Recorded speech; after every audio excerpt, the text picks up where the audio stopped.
Hello बच्चों, welcome to our YouTube channel Vipin coaching classes, जिसमें आप देखते हो आपके एग्ज़ाम से रिलेटेड जो भी इंपॉर्टेंट चैप्टर हैं हम अपनी वीडियोस के ज़रिए आपको प्रोवाइड कराते हैं। तो देखिए, आज की जो वीडियो है ये क्लास 8 के बच्चों का है और साइंस का चैप्टर 3 है, जो कि पहले ही हमने इसका फर्स्ट पार्ट बना दिया था। तो ये इसका सेकेंड पार्ट है जो कि रह गया था, तो थोड़ा सा ही रह गया था। चलो यार, इसको हम इस वीडियो में कवर करेंगे। तो शुरू करते हैं अपनी वीडियो। तो हमने देखिए यहाँ तक तो पूरा पढ़ ही लिया था, एक्रिलिक तक पढ़ लिया था। अब देखो, हमें पढ़ना था 3.3 कैरेक्टरिस्टिक्स ऑफ सिंथेटिक फाइबर। अब देखो, अगर हम पहले इस येलो बॉक्स की बात करते हैं, इस येलो बॉक्स में बहुत सी इंपॉर्टेंट चीज़ें होती हैं, तो ज़रा इसको भी देखते हैं। देखो, all the synthetic fibres are prepared by a number of process using raw materials of petroleum और इट्स कॉल्ड पेट्रोकेमिकल्स। यानी कि जितने भी सिंथेटिक फाइबर है, सिंथेटिक मतलब जो केमिकली बनाए जा रहे हैं ये, ठीक है, तो इनका जो मटेरियल है ये पेट्रोलियम से लिया जा रहा है, इसीलिए आप इन फाइबर्स को पेट्रोकेमिकल्स भी बोल सकते हो। ठीक है, तो ये जो मटेरियल है पेट्रोकेमिकल्स के जरिए ही ये सिंथेटिक फाइबर्स तैयार किए जाते हैं। अब देखो, नेक्स्ट पॉइंट की बात करते हैं। अब देखो, imagine that it is a rainy day, what kind of umbrella would you use and why. यानी कि अब भाई बारिश का मौसम है, तो आप कैसा अम्ब्रेला लोगे। अब देखो, आपने अम्ब्रेला तो देखा ही होगा, आपने कभी उसके कपड़े को टच करा है कि किस तरह का कपड़ा होता है वो, थोड़ा सा मतलब ऐसा लगता है ना प्लास्टिक टाइप में, तो एक तरह से सिंथेटिक फाइबर ही होता है। ठीक है, unique characteristics which make them popular dress material, मतलब जिस तरह से वो पानी से हमें बचा रहा है और बहुत ज़्यादा फेमस है, पॉपुलर है। They dry quickly and are durable, less expensive, readily available and easy to maintain. Perform the following activity and learn from yourself। यानी कि अब भाई ये जल्दी से सूख सकता है ना, जैसे आपने देखा है अम्ब्रेला सूख जाता है जल्दी से, ज़्यादा लंबे समय तक रहता है ना, और ज़्यादा महंगा भी नहीं होता है, बहुत इजीली आपको मिल जाता है और आसानी से आप उसे रख सकते हो। तो इसमें से एक्टिविटी दे रखी है जिसके माध्यम से आप समझ सकते हो कि जैसे इसमें एक्टिविटी 3.2 है। तो जैसे आपने क्या लिया, इसमें 2 पीसेस लिए अपने कपड़े के, ठीक है, सेम साइज़ होना चाहिए उसका, थोड़ा सा रफली होना चाहिए, रफ मतलब थोड़ा सा कैड़ा कैड़ा जैसे आप बोल सकते हो, a metre square. Okay, one of this should be from natural fibre, यानी कि एक कैसा होना चाहिए जो प्राकृतिक हो, नेचुरल फाइबर का बना हुआ हो, एंड और जो दूसरा है वो सिंथेटिक फाइबर का होना चाहिए। ठीक है, आपने मतलब सिंथेटिक और नेचुरल दोनों ही फाइबर के बने हुए कपड़े लिए हैं, और उसके बाद आप क्या करोगे, आप उनको देखो पीसेस को, और then so the pieces different mug each containing the same amount of water. Take the piece out of the containers after 5 minutes and spread them in the sun for a few minutes.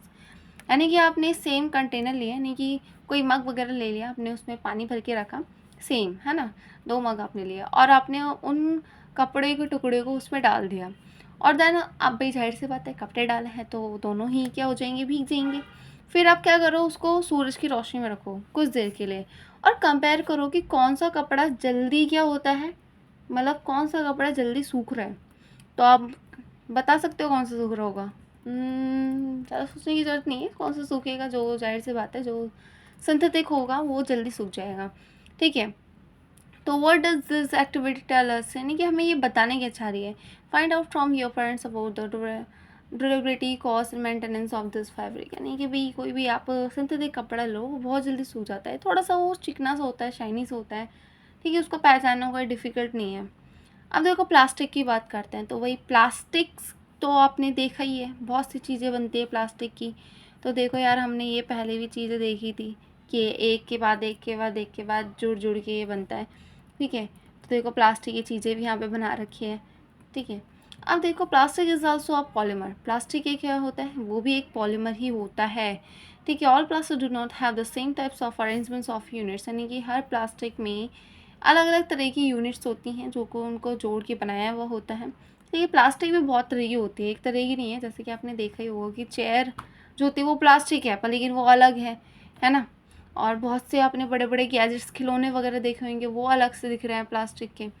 ठीक है, और balls होती हैं, जैसे rubber ball हो गया, वो भी एक तरह से प्लास्टिक ही है। ठीक है, plastic can be recycle, reused, colored, melted, rolled into sheets और made into wires। यानी कि आप उसको मतलब दोबारा से यूज़ कर सकते हो, रेस्क्यू बचा सकते हो, एंड देन उसको अलग अलग रंग भी कर सकते हो, मेल्ट हो जाता है प्लास्टिक। एंड आप उससे शीट एंड वायर्स भी बना सकते हो। तो ये सारे प्लास्टिक के एग्जाम्पल हैं, ठीक है, छोटे से। ये तो दिख ही रहा होगा यार, खिलौना विलौना है यार। अब देखो, अब हम बात करते हैं कि इसकी पॉलीथीन की क्या होता है। देखो, पॉली प्लस एथीन से बना है, और जैसे प्लास्टिक आप बोल सकते हो उसको। It is use for making commonly use polythene bags. जैसे नॉर्मली आपने देखोगे ना प्लास्टिक की थैलियाँ, मैंने बहुत से देखा है मार्केट में, जिसमें आप सामान खरीद के लेके आते हो, है ना, सब्जी भाजी लाते हो। तो ये सारी चीज़ें किसकी होती है, पॉलीथीन ही से आप बोलोगे, ठीक है। तो आपने देखो बहुत सी चीज़ें देखी होगी प्लास्टिक की। अब देखो, कुछ प्लास्टिक की चीज़ें ऐसी होती हैं जो बहुत ईजिली क्या हो जाती है, मुड़ जाती है, ठीक है। देखो, मतलब जैसे बहुत सी ऐसी चीज़ें होती हैं ना प्लास्टिक की, जिससे आप आसानी से क्या कर सकते हो, मोड़ सकते हो, ठीक है। वैन वी हॉट मतलब सॉरी मतलब when we add hot water to a plastic bottle, it gets deformed. यानी कि जैसे कि आपने प्लास्टिक के बॉटल को किसी गर्म पानी में रख दिया, अब थोड़ी देर के लिए आप उसे छोड़ो तो मतलब थोड़ी देर भी क्या, गर्म पानी में क्या होगा, प्लास्टिक थोड़ा सा पिघलने लग जाएगा वो, और बहुत ढीला ढाला सा पड़ जाएगा। Such plastic which gets deformed easily on heating and can be bent easily are known as thermoplastic. यानी कि अभी इसकी डेफिनेशन है कि थर्मोप्लास्टिक क्या होता है, कि एक इस तरह के प्लास्टिक जो ईजिली गर्म होने से क्या हो जाता है, पिघलने लगती है, बैंट हो जाती है, मुड़ने लग जाती है, इसी को आप थर्मोप्लास्टिक बोलोगे, ठीक है। और इसके एग्जांपल हो गए पॉलीथीन, पीवीसी, ठीक है, इसके कुछ एग्जांपल हो गए। Then these are used for manufacturing toys. यानी कि ये किस में यूज़ हो रही है, जैसे टॉयज़ हो गया, आपने कॉम यानी कि कंघा देखा होगा अपने घर पे, और बहुत से कंटेनर आते हैं जो कि मग वगैरह हो गए, जो कि इजीली मुड़ जाते हैं बहुत आसानी से। On the other hand there are some plastic which when moulded once can not be soften by heating, this are called thermosetting plastic. अब देखो, कुछ अब दूसरी तरह की प्लास्टिक होती है जो कि आप उसे कितना भी मोड़ लो वो मुड़ती नहीं है ना, आप उसे गर्म भी करोगे वो सॉफ्ट नहीं होते इजी से, तो उसको आप बोलोगे थर्मोसेटिंग प्लास्टिक होती है। जैसे कि आपने फ्राई पैन देखा होगा अपने घर में ना, बहुत सी आजकल नई नई कढ़ाई वगैरह आती हैं, तो उनके जो हैंडल्स होते हैं, है ना, तो कुछ इसी तरह की प्लास्टिक उसमें लगी होती है, जो कि क्या नहीं होती है, मेल्ट नहीं होता है, पिघलती नहीं है गर्म होने से, ठीक है। तो देखो, टू एग्जाम्पल आर, जैसे कि इसमें दे रखा है बैकलाइट एंड मेलामाइन, ये इसकी एग्जाम्पल है थर्मोसेटिंग प्लास्टिक के, ठीक है, कोई डिफ़िकल्ट नहीं है। Bakelite is a poor conductor of heat, ठीक है, एंड इलेक्ट्रिसिटी। यानी कि बैकलाइट में क्या हो रहा है कि इसमें ईजिली जो हीट है और इलेक्ट्रिसिटी है ये पास नहीं होती, ठीक है, मतलब इसका ऊपर हीट का कोई असर नहीं पड़ता है। It is use for making electrical switches. वाह, ये तो मतलब बहुत इजी एग्जांपल आ गया हमारे हाथ में, है ना, कि जैसे कि इलेक्ट्रिकल जो आपने स्विच वगैरह देखे हैं ना, जिसमें आप खटके से लगे रहते हैं, जिनके बटन आप दबाते रहते हो, खेलते रहते हो जिसके साथ, ठीक है। और बहुत से बर्तन वगैरह भी होते हैं, है ना, प्लास्टिक्स की, आपने कटोरियाँ कप्स वगैरह देखे होंगे, इसके एग्जांपल है। और मेलामाइन की बात करें तो ये बहुत ज़्यादा वर्सेटाइल मटेरियल है। It resist Fyers and can tolerate heat better than other plastic. मतलब इतना ज़्यादा पावरफुल होता है ये मेलामाइन कि मतलब ये फायर एंड जो भी हीट है उसको बहुत ईजिली क्या कर सकता है, सहन कर सकता है, ठीक है, दूसरे प्लास्टिक मटेरियल से भी ज़्यादा। और इससे जैसे कि आपने टाइल वगैरह देखे होंगे ना, फ्लोर्स पे आप टाइल्स वगैरह लगाते हो, किचन में होता है ना, kitchenware and fabric which resist fire, जिससे आप आग से बचने के लिए यूज़ होता है कपड़ा, तो उसमें इस तरह की मेलामाइन प्लास्टिक यूज़ होती है। देखो, ये पूरा ही पॉइंट इंपॉर्टेंट है, जिस तरह से मैंने इसमें येलो येलो, ठीक है, लगा रखे हैं मार्क्स, तो कोई कंफ्यूजिंग की बात नहीं है, ठीक है, बहुत ज़्यादा इंपॉर्टेंट पॉइंट्स हैं, तो आप लोग इसे ध्यान से देखना। और इसमें एग्जांपल भी दे रखे हैं आपको बना के चित्र के ज़रिए। अब देखो, हम देखते हैं plastic as materials of choice. Today if we thinks of storing a food item, water, milk, pickles, dry food, यानी कि हम आज के समय में बहुत सी चीज़ें रखते हैं ना, तो जैसे खाना हो गया, खाने की कोई चीज़, वाटर हो गया, मिल्क, कोई अचार है, पिकल है ना, ड्राई फ्रूट हो गया, फ्रूट, कुछ भी बोल लो। तो देखो, प्लास्टिक के कंटेनर्स में ही रखा जाता है आज के समय में। तो this is because of their light weight. तो देखो, हम इनका यूज़ क्यों करते हैं, क्योंकि ये बहुत हल्का होता है, सबसे पहले बात तो यही हो गई, है ना, और बहुत कम प्राइस में आपको मिल जाता है, गुड स्ट्रेंथ होती है, ठीक है,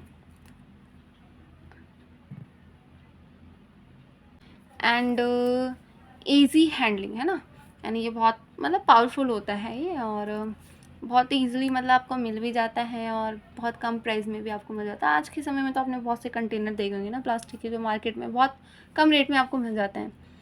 being lighter as compare to metal, plastic are use in cars, aircraft, मतलब बहुत सी जगह पे यूज़ हो रहा है प्लास्टिक। ठीक है, एयरक्राफ्ट, स्पेस क्राफ्ट में भी आज के समय में इसका इस्तेमाल हो रहा है। और अगर हम आगे बात करें द लिस्ट इन एंडलेस, मतलब इसकी कोई लिस्ट ही नहीं है कि कितनी चीज़ें आज के समय में प्लास्टिक से बन रही है। फर्नीचर, स्लीपर्स, डेकोरेशन पीसेस वगैरह बहुत सी चीज़ें हैं अनगिनत, जिन्हें आप काउंट भी नहीं कर पाओगे, इतनी मतलब अनगिनत बोल दिया मैंने। तो देखो, plastic is non reactive. Non reactive तो आप समझ ही पा रहे होगे कि भाई उसके ऊपर पानी वानी का कोई असर नहीं पड़ता है, हवा का भी कोई असर नहीं पड़ता है ना। अब जैसे आपके पास कोई आयरन की चीज़ है, लोहे की चीज़ है, तो उस पर जंग लग जाती है, पर लेकिन प्लास्टिक पे ऐसा कुछ नहीं होता है। But plastic do not react with water and air, तो that is why they are use to store various kind of material. तो जिस वजह से इसमें बहुत सी चीज़ें इस्तेमाल होती हैं रखने के लिए, और बहुत से केमिकल्स वगैरह भी प्लास्टिक में ही स्टोर होते हैं। ठीक है, उसके बहुत से टाइप्स होने की वजह से, जैसे अभी हमने देखा ना थर्मोसेटिंग प्लास्टिक हो गया। अब देखो, plastic is light, storing and durable, यानी कि बहुत हल्का होता है और स्ट्रॉन्ग भी होता है और बहुत लंबे समय तक चल जाता है। ठीक है, तो आपने बहुत से देखे होंगे ना कि बड़े बड़े जो आज के समय में बाल्टी आती हैं, बकेट्स होती हैं, है ना, जो कि बहुत सी चीज़ों में यूज़ होती थी पहले भी, अब भी पेंट्स वगैरह घरों में भी इस्तेमाल होती हैं ये। देखो, since plastic is very light, strong, durable and can be moulded into different shapes and size, it is use for various purpose. ठीक है, आज के समय में ये इतना स्ट्रॉन्ग होता है, लंबे समय तक चलता है, जिस वजह से इससे बहुत सी चीज़ें बनती हैं। ठीक है, और किसी भी साइज़ में, किसी भी छोटे से लेके बड़े से साइज़ में आपको ये मिल जाता है। ठीक है, तो then they are widely use in industry, बहुत सी इंडस्ट्री में यूज़ हो रहा है ये, घर की सामान वगैरह बनाने में इस्तेमाल हो रहा है। ठीक है, तो आप इनके लिस्ट भी बना सकते हो कि कहाँ कहाँ पे प्लास्टिक यूज़ हो रहा है। Plastic are poor conductor, poor conductor मतलब जो इलेक्ट्रिसिटी है उसमें से पास नहीं होती। ठीक है, तो पता ही होगा हर किसी को। देखो, प्लास्टिक की क्या नहीं होता, मतलब कि हीट एंड इलेक्ट्रिसिटी उसमें से पास नहीं होती है, ये पुअर कंडक्टर होता है। And that is why electrical wires have plastic covering and handles of screws drive are made of plastic, यानी कि इस वजह से जो वायर्स होते हैं, है ना, तो उसमें क्या होता है, प्लास्टिक ही लगी होती है ऊपर से। ठीक है, स्क्रू ड्राइवर आपने देखा होगा ना, तो उसके ऊपर भी प्लास्टिक होती है। ठीक है, अब देखो आगे बात करें तो डिड यू नो क्या जानना चाहिए आप लोगों को। देखो, plastic find extensive use in the health care industry. Some example of their use are packaging of tablets, यानी कि भाई मतलब दवाई वगैरह के सिस्टम में भी इसका यूज़ हो रहा है। ठीक है, दवाई वगैरह पैकेज करने में थ्रेड हो गया, है ना, धागे वगैरह। एंड जो धागे का कहाँ यूज़ होता है, जैसे कि जो जख्मों को क्या करते हैं, उसको सीलते हैं ना, उस टाइम पे भी प्लास्टिक का ही होता है वो मटेरियल जो बना होता है जिससे। और सीरीन्स हो गई जो डॉक्टर्स वगैरह यूज़ करते हैं ना इंजेक्शन लगाने के लिए, तो हो गए ग्लव्स हो गए, एंड क्या हो गए, मेडिकल इंस्ट्रूमेंट्स वगैरह हो गए, ये सब किस चीज़ के बने हुए हैं, सब की सब प्लास्टिक के ही बने हुए हैं। Special plastic cookware is use in micro ओवन्स, ना आज के समय खाने पीने की चीज़ें हैं वो भी प्लास्टिक से ही बनती है। ठीक है, जैसे कि आपने देखा है ना, खाने पीने की चीज़ों को जो सामान रखा जाता है, ठीक है, तो ये भी किससे बन रहा है, प्लास्टिक से ही बन रहा है। अब देन क्या बात कर रहे हैं आगे, special plastic cookware is use in microwave, ये तो हो गया यार। अब देखो, Teflon is a special plastic on which oil and water do not stick, it is use for non stick coating on cookware. आज के समय में टेफ्लॉन भी एक तरह से प्लास्टिक है, बहुत ही स्पेशल टाइप की, जिसमें क्या होता है, खाने के जो बर्तन होते हैं ना उसमें यूज़ होता है, जिस वजह से उसमें कोई खाना पीना जो खाने की चीज़ें होती है बनाते समय उसमें चिपकता नहीं है वो। अब देखो, नेक्स्ट अगर हम देखें तो क्या दे रखा है, फायर प्रूफ प्लास्टिक्स। भाई देखो, आँख से भी बचा रही है आपको ये।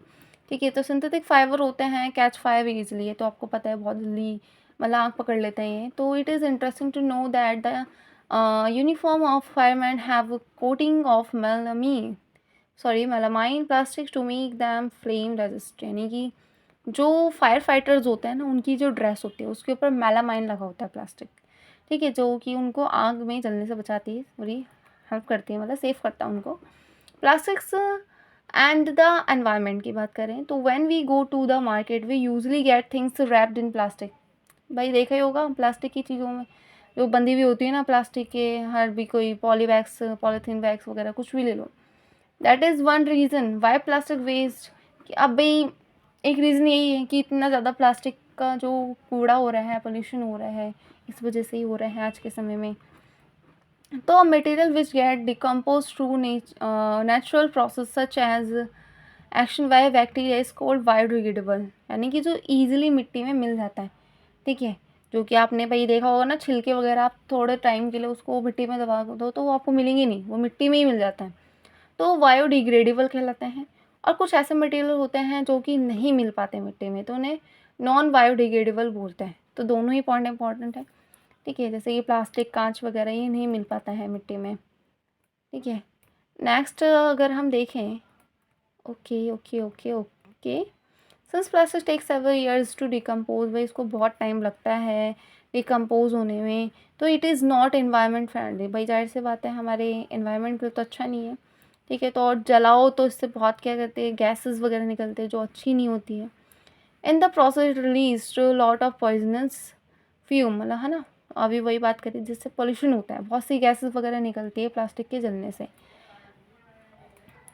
जैसे कि अब इसमें क्या दे रखा है, have you ever seen a garbage dump, देखो होगा आस पास मतलब कूड़ा कचरा पड़ा हुआ, तो वहाँ पे क्या होता है, प्लास्टिक मटेरियल वगैरह भी पड़े होता है, ठीक है। अब भाई इससे क्या होता है, जो एनिमल वगैरह उधर उधर घूम रहे होते हैं, वो खाने की तलाश में उनको खा जाता है प्लास्टिक के बैग्स वगैरह को, जिससे उनकी डेथ हो जाती है। तो हमें इस चीज़ पे ध्यान देना चाहिए, ये चीज़ अच्छी नहीं है बिल्कुल भी।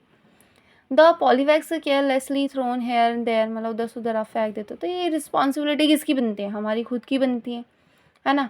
अब भाई जो भी चीज़ है वो ब्लॉक हो जाती है, जो ड्रेन्स हैं, नालियाँ हैं, वो सब बंद हो जाता है उस वजह से, तो इस चीज़ की ज़िम्मेदारी हमको ही लेनी चाहिए, ठीक है। Sometimes we are very careless and throw the wrappers of chips, biscuits and other eatable on the road, मतलब इधर से उधर हम कूड़ा कचरा करते रहते हैं। तो हमारी रिस्पॉन्सिबिलिटी है चीज़ों को संभालें, अच्छे से इस्तेमाल करें।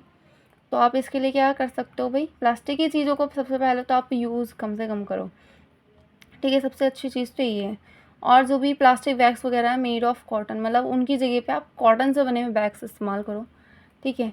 The biodegradable and non biodegradable waste should be collected, मतलब जो कूड़ा मिट्टी में मिल सकता है और जो कूड़ा मिट्टी में नहीं मिल सकता, आप उन्हें अलग अलग रखो, ठीक है। और सबसे बड़ी चीज़ है, अगर प्लास्टिक की चीज़ है आपके पास तो उसे क्या करो, रिसाइकिल करो, ठीक है, उस वेस्ट को।